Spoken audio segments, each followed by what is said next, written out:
Alright, so this is your second grammar video, and this one is about subordinate clauses. Subordinate clauses, that's a really fancy way of saying dependent clause, and dependent clause is basically saying not a complete sentence. These get called dependent clauses because they are dependent on the presence of or dependent on being attached to an independent clause, which is a complete sentence. The independent clause, you might think of that as the boss, and then you might think of the dependent clause as the subordinate. The subordinate isn't allowed to act without the boss. So what makes a clause subordinate?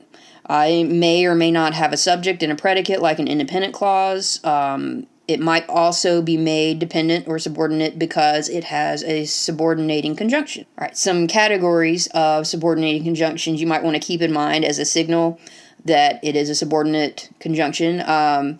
You've got time. It might be something concerning time, like when. It might be manner. It might be cause and effect. It might be condition, purpose, or comparison and contrast. So we'll look at a few of the examples of each of these. So time, words like after, or as, or before, or the expression as soon as, during, all of these, once, since, until, when, while, those are all time things. And so when a clause is using one of those, it's dependent on there being more information. Once what, or after what. In the case of manner, as if, as though, and like, those are all signals to you that this might be a dependent clause. Cause and effect, because, in that, now that, since, or so that. And you can see some of these are not always one word, sometimes it might be two or three. You also have condition, if, in case, provided or provided that, unless. Some examples of purpose might be so that or in order that. Comparison and contrast, as, something as, more than, less than, although, though, whereas, while, except for, except that. All of those, you can tell how when you say one of these, you need more information, and that's what is telling you it's dependent. So, going back to that main idea, what makes a clause subordinate? It contains a subordinating conjunction, and the subordinating conjunction comes first in the clause. Here is one example. Is this one subordinate or independent? A cold front will be sweeping through the area. That one is independent. You have the subject, a cold front, and then will be sweeping through the area. That is the predicate, and there's no subordinating conjunction there to make it dependent on other information. Here's another one. Angelica's favorite season is fall. Subordinate or independent? That one is independent as well. Angelica's favorite season, that is the subject, is fall is the predicate. No subordinating conjunction. As soon as you have finished washing the car. Now we might treat that as a whole answer, but that one is actually subordinate.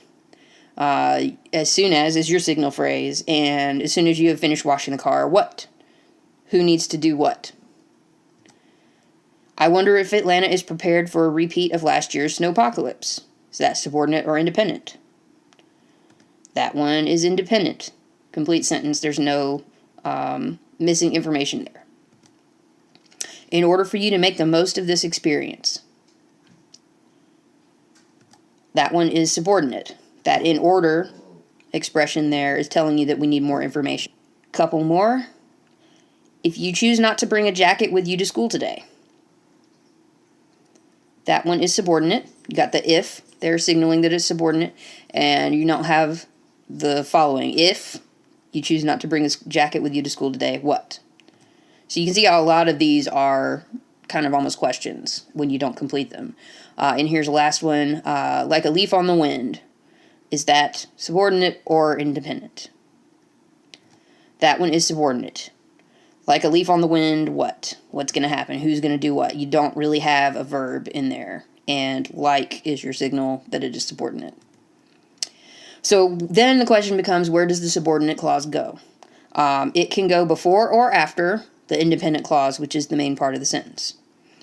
If the subordinate clause comes before the main part of the sentence, a comma should go between the subordinate clause, the dependent clause, and the independent clause. So remember that.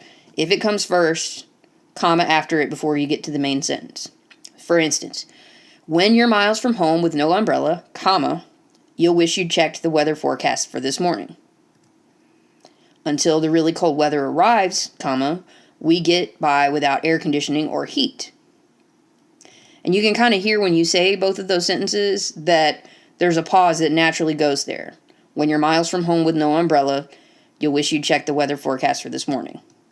Until the really cold weather arrives, we get by without air conditioning or heat. Here's one more. Because she hates cold weather, my sister is constantly complaining to me about the weather in Seattle. So all of these have a natural pause, and if you're not sure if a comma goes, that's a really good check. If a pause naturally goes there, really a comma is an expression of a pause. When we say it out loud, we pause. When we write it, we put a comma to show there's a pause. Make sure that you put the comma in the right place.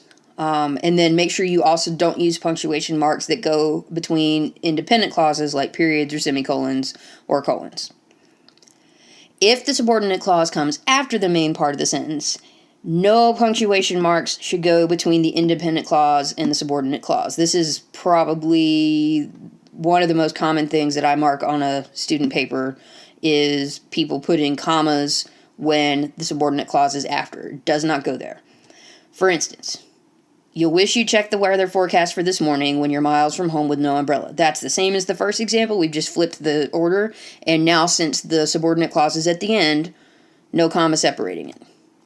We get by without air conditioning or heat until the really cold weather arrives. Same thing, and you can hear it doesn't sound natural to pause there. My sister is constantly complaining to me about the weather in Seattle because she hates cold weather.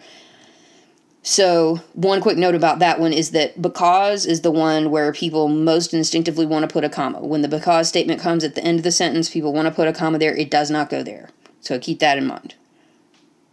Now you can go on to take the review quiz to make sure you have all these concepts about subordinate clauses down.